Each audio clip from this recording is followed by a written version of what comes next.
इस वीडियो में मैं आपको ऑर्गेनिक केमिस्ट्री के कुछ ट्रिक्स और कॉन्सेप्ट्स बताने जा रहा हूं, जिनकी हेल्प से आप आसानी से जेईई क्रैक कर सकते हैं। इनमें जो कुछ भी मैं बताने जा रहा हूं, आपको उसको वैसे ही याद रखना है और इनमें से क्वेश्चंस आने ही आने हैं। तो अब शुरू करते हैं पहले ट्रिक से। ये है डिसॉल्विंग मेटल रिड्यूसिंग एजेंट्स, जैसे zinc HCl, zinc acetic acid, zinc copper couple ethanol या सोडियम इथेनॉल। इनमें से कोई भी एक reducing agent primary, secondary, tertiary alkyl halide को सीधा एल्केन में रिड्यूस कर देगा और नंबर ऑफ कार्बन एटम्स भी चेंज नहीं होंगे। अब आते हैं दूसरे ट्रिक पर। एक रिड्यूसिंग एजेंट है सोडियम बोरोहाइड्राइड। ये वीकर रिड्यूसिंग एजेंट है जो सेकेंडरी और टर्शियरी एल्काइल हैलाइड को तो रिड्यूस कर देगा एल्केन में, लेकिन प्राइमरी एल्काइल हैलाइड को रिड्यूस नहीं करेगा, क्योंकि प्राइमरी एल्काइल हैलाइड की रिएक्टिविटी भी सबसे कम होती है। अब आते हैं तीसरे ट्रिक पर। यह है lithium aluminium hydride reducing agent पर, जो कि सोडियम बोरोहाइड्राइड से ज्यादा रिएक्टिव है।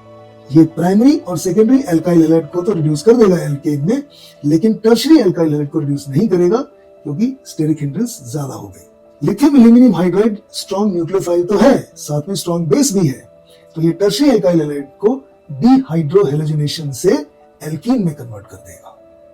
अब हम आते हैं चौथे ट्रिक पर। इसमें हम रिड्यूसिंग एजेंट यूज कर रहे हैं ट्राइफिनाइल टिन हाइड्राइड। ये रिड्यूसिंग एजेंट भी प्राइमरी, सेकेंडरी और टर्शियरी एल्काइल हैलाइड को सीधा एल्केन में रिड्यूस कर देगा, जैसे डिसॉल्विंग मेटल रिड्यूसिंग एजेंट्स करते हैं। अब हम आते हैं पांचवें ट्रिक पर। ये trick addition of water to alkenes के ऊपर बेस्ड है। वाटर का एडिशन एल्कीन में 3 अलग अलग तरीके से करते हैं। तो पांचवें ट्रिक में हम वाटर का एडिशन कराएंगे in presence of acid as a catalyst. तो इसमें जो प्रोडक्ट बनेगा वो या तो मार्कोनिकॉफ रूल फॉलो कर रहा है या फिर रीअरेंज प्रोडक्ट बन रहा है। अगर कार्बोकैटायन का रीअरेंजमेंट नहीं होता है तो फिर मार्कोनिकॉफ रूल से आप प्रोडक्ट प्रेडिक्ट कर सकते हो। अगर कार्बोकैटायन का रीअरेंजमेंट हो रहा है तो फिर रीअरेंज प्रोडक्ट मेजर प्रोडक्ट बनेगा। अब हम आते हैं छठे कॉन्सेप्ट पर। इसमें हम क्या बताने जा रहे हैं कि चाहे एल्कीन जैसी भी हो, हम डबल बॉन्ड पर वाटर का एडिशन कराना चाहते हैं strictly according to Markovnikov rule, तो हम कैसे करेंगे? 2 स्टेप में रिएक्शन कराएंगे। पहले स्टेप में oxymercuration by water and mercuric acetate. दूसरे स्टेप में डीमर्क्यूरेशन बाय सोडियम बोरोहाइड्राइड। तो इससे वाटर का एडिशन होगा strictly according to Markovnikov rule. अब हम आते हैं 7वें कॉन्सेप्ट पर। इसमें हम एल्कीन में वाटर का एडिशन कराना चाहते हैं strictly according to anti Markovnikov rule. तो कैसे कराएंगे? ये भी 2 स्टेप में रिएक्शन कराएंगे। पहले स्टेप में हाइड्रोबोरेशन कैसे कराते हैं? एल्कीन का रिएक्शन कराएंगे डाइबोरेन के साथ इन टेट्राहाइड्रोफ्यूरान सॉल्वेंट। अब इसमें addition of BH3 to alkene, ये तो मार्कोनिकॉफ रूल से होगा, प्रोडक्ट बनेगा ट्राई एल्काइल बोरेन। अगले स्टेप में हम ट्राई एल्काइल बोरेन का ऑक्सीडेशन कराएंगे बाय एल्कलिन हाइड्रोजन पेरोक्साइड, और जो फाइनल प्रोडक्ट बनेगा अल्कोहल, वो आपको क्या बताएगा? जैसे वाटर का एडिशन हुआ हो strictly according to anti Markovnikov rule. अब हम आते हैं 8वें ट्रिक पर। ये एलिमिनेशन वर्सेस सब्स्टिट्यूशन के ऊपर बेस्ड है। अक्सर सब्स्टिट्यूशन के साथ एलिमिनेशन भी होता है और रिएक्शन कंडीशंस डिसाइड करती हैं कि कब एलिमिनेशन प्रोडक्ट डोमिनेट करेगा और कब सब्स्टिट्यूशन प्रोडक्ट डोमिनेट करेगा। तो ट्रिक क्या है? High temperature favours elimination reaction, low temperature favours substitution reaction. Reason? Elimination reaction का एनर्जी बैरियर ज्यादा होता है सब्स्टिट्यूशन रिएक्शन के कंपैरिजन में। अब हम आते हैं 9वें कॉन्सेप्ट पर, जो कि ये कह रहा है कि एलिमिनेशन वर्सेस सब्स्टिट्यूशन में और क्या कंडीशन लगानी चाहिए ताकि एलिमिनेशन फेवर हो या सब्स्टिट्यूशन फेवर हो।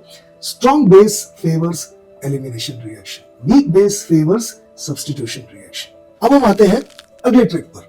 न्यूक्लियोफिलिक सब्स्टिट्यूशन यूनिमोलिकुलर भी हो सकता है, बायमोलिकुलर भी हो सकता है। यूनिमोलिकुलर न्यूक्लियोफिलिक सब्स्टिट्यूशन यानी SN1 loves stability of carbocation, और ये 2 स्टेप में रिएक्शन होता है। इसमें कार्बोकैटायन इंटरमीडिएट बनेगा। जो दूसरा है SN2 यानी nucleophilic substitution bimolecular, it hates crowding, जहां स्टेरिक हिंड्रेंस ज्यादा होगी वहां नहीं होगा, और ये सिंगल स्टेप में रिएक्शन होता है। अब हम आते हैं 11वें कॉन्सेप्ट पर। इसमें हम डिफरेंशिएशन करते हैं प्राइमरी, सेकेंडरी, टर्शियरी अल्कोहल का बाय विक्टर मेयर टेस्ट। जो प्राइमरी अल्कोहल है वो विक्टर मेयर टेस्ट से रेड कलर देगा, जो सेकेंडरी अल्कोहल है वो विक्टर मेयर टेस्ट में ब्लू कलर देगा, और जो टर्शियरी अल्कोहल है वो कोई कलर नहीं देगा। विक्टर मेयर टेस्ट आप सब लोग जानते ही हो, सीक्वेंस ऑफ रिएक्शंस है। अननोन अल्कोहल का रिएक्शन हम पहले HI के साथ कराते हैं, एल्काइल आयोडाइड बनता है, फिर हम उसका रिएक्शन कराते हैं सिल्वर नाइट्राइड के साथ, नाइट्रोएल्केन बनता है, फिर हम उसका रिएक्शन कराते हैं नाइट्रस एसिड के साथ। तो प्राइमरी अल्कोहल से बनता है नाइट्रोलिक एसिड, और ये नाइट्रोलिक एसिड सोडियम हाइड्रोक्साइड के साथ रेड कलर देता है। सेकेंडरी अल्कोहल में भी यही रिएक्शंस करेंगे, तो लास्ट में जब नाइट्रस एसिड के साथ रिएक्शन कराते हैं उसमें प्रोडक्ट बनता है स्यूडोनाइट्रोल। अब स्यूडोनाइट्रोल NaOH के साथ ब्लू कलर देता है। टर्शियरी अल्कोहल HI के साथ रिएक्ट करके एल्काइल आयोडाइड तो बना देगा, सिल्वर नाइट्राइड के साथ भी रिएक्ट करके नाइट्रोएल्केन बना देगा, लेकिन इसके आगे रिएक्शन नहीं होगा, क्योंकि जिस कार्बन पे NO2 ग्रुप लगा है उस पे हाइड्रोजन नहीं है। तो ये कॉन्सेप्ट जो है ये हम यूज कर सकते हैं प्राइमरी, सेकेंडरी, टर्शियरी अल्कोहल को डिफरेंशिएट करने में। अब हम आते हैं 12वें कॉन्सेप्ट पर। एक और टेस्ट होता है ल्यूकास टेस्ट। इसको भी हम प्राइमरी, सेकेंडरी, टर्शियरी अल्कोहल को डिफरेंशिएट करने के लिए यूज करते हैं। अगर कोई अननोन अल्कोहल ल्यूकास रिएजेंट के साथ इंस्टेंट टर्बिडिटी देता है तो वो टर्शियरी अल्कोहल है। ल्यूकास रिएजेंट क्या है?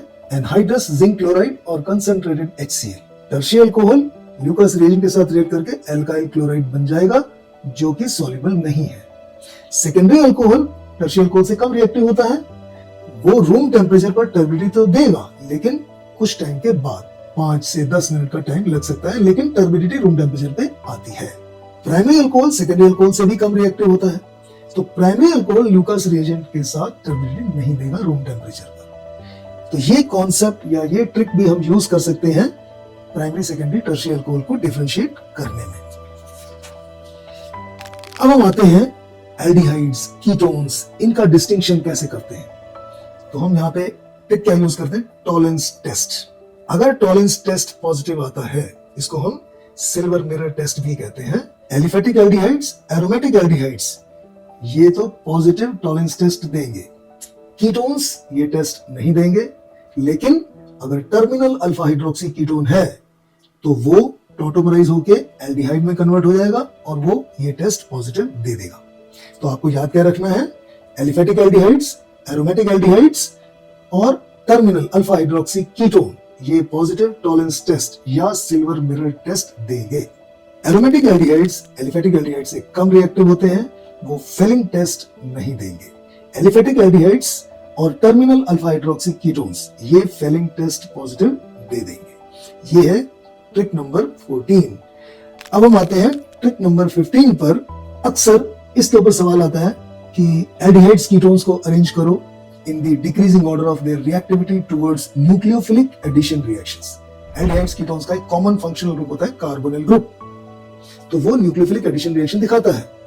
अब कार्बोनिल कंपाउंड की रिएक्टिविटी किन फैक्टर्स पे डिपेंड करती है? नंबर 1 कार्बोनिल ग्रुप की पोलैरिटी और नंबर 2 स्टेरिक हिंड्रेंस। तो यहाँ पे ट्रिक क्या है? Reactivity order of aldehydes and ketones towards nucleophilic addition reactions. Formaldehyde सबसे ज्यादा रिएक्टिव, उसके बाद एलिफेटिक एल्डिहाइड्स, उसके बाद एरोमेटिक एल्डिहाइड्स, उसके बाद आता है एलिफेटिक कीटोन, उसके बाद एल्काइल एराइल कीटोन और सबसे लास्ट में आता है डाई एराइल कीटोन। अब हम आते हैं, जो ट्रिक है ये है ट्रिक नंबर 16। बहुत इंटरेस्टिंग चीज है। एल्डिहाइड्स कीटोन्स के कुछ इंपॉर्टेंट रिएक्शंस हैं जो कैरेक्टरिस्टिक है अल्फा हाइड्रोजन के लिए, जैसे एल्डोल कंडेंसेशन, जैसे पर्किन रिएक्शन। ऐसे एक रिएक्शन है जिसका नाम तो कंडेंसेशन रिएक्शन है, बट एक्चुअली वो कंडेंसेशन रिएक्शन है नहीं, वो डाइमराइजेशन रिएक्शन है। वो कौन सा रिएक्शन है? वो है बेंजोइन कंडेंसेशन। एरोमेटिक एल्डिहाइड्स का रिएक्शन अल्कोहलिक KCN के साथ कराते हैं, तो जो प्रोडक्ट बनता है वो अल्फा हाइड्रोक्सी कीटोन बनता है। तो बेंजाइल्डिहाइड से जो प्रोडक्ट बनता है उसका नाम है बेंजोइन, इसीलिए इस रिएक्शन का नाम रखा गया बेंजोइन कंडेंसेशन। बट इसमें किसी सिंपल मॉलिक्यूल का एलिमिनेशन नहीं है कि दो बेंजाइल्डिहाइड मॉलिक्यूल्स आपस में कंबाइन करके बेंजोइन बना रहे हैं। तो है ना इंटरेस्टिंग चीज, नाम तो है benzoin condensation but actually condensation नहीं है। अब हम आते हैं कॉन्सेप्ट या ट्रिक नंबर 17 पर। कार्बोक्सिलिक एसिड्स का एक बहुत इंटरेस्टिंग रिएक्शन है कि वो सिर्फ हीट करने पर डीकार्बोक्सिलेशन रिएक्शन दिखा देता है, CO2 गैस निकल जाती है, कोई रिएजेंट डालने की जरूरत नहीं है। अक्सर ये पूछा जाता है कि किस तरह का कंपाउंड डीकार्बोक्सिलेशन रिएक्शन दिखाएगा? Just by heating. और कोई हाई टेम्परेचर भी नहीं चाहिए, 100 to 160 डिग्री सेल्सियस। तो आपको वो कंपाउंड्स याद रखने हैं। पहला बीटा कीटो एसिड, इसको हीट करोगे तो कीटोन मिलेगा। दूसरा जेम डाइकार्बोक्सिलिक एसिड, इसको हीट करोगे मोनोकार्बोक्सिलिक एसिड मिलेगा, CO2 गैस निकल जाएगी। तीसरा अल्फा नाइट्रो एसिड, इसको हीट करोगे नाइट्रो एल्केन मिलेगा। चौथा बीटा गामा अनसैचुरेटेड एसिड, इसको हीट करोगे एल्कीन मिलेगी। इसके ऊपर सवाल IIT में कई बार पूछे गए हैं, तो ये आपके लिए बहुत इंपॉर्टेंट ट्रिक है, इसको ऐसे ही याद करना है।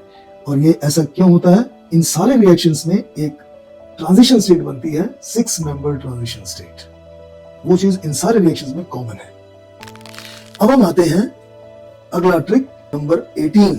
इसमें क्या होता है, एमाइड्स का रिडक्शन कराते हैं एमीन में। अगर तो हम reducing agent lithium aluminium hydride use करते हैं तो एमाइड से एमीन तो बन जाती है और नंबर ऑफ कार्बन एटम्स उतने ही रहते हैं। ये रिडक्शन सोडियम बोरोहाइड्राइड नहीं करता, कई बार इसके ऊपर सवाल पूछते हैं। और दूसरा है हॉफमैन ब्रोमोमेट डिग्रेडेशन रिएक्शन, इसमें हम एमाइड को एमीन में कन्वर्ट करते हैं।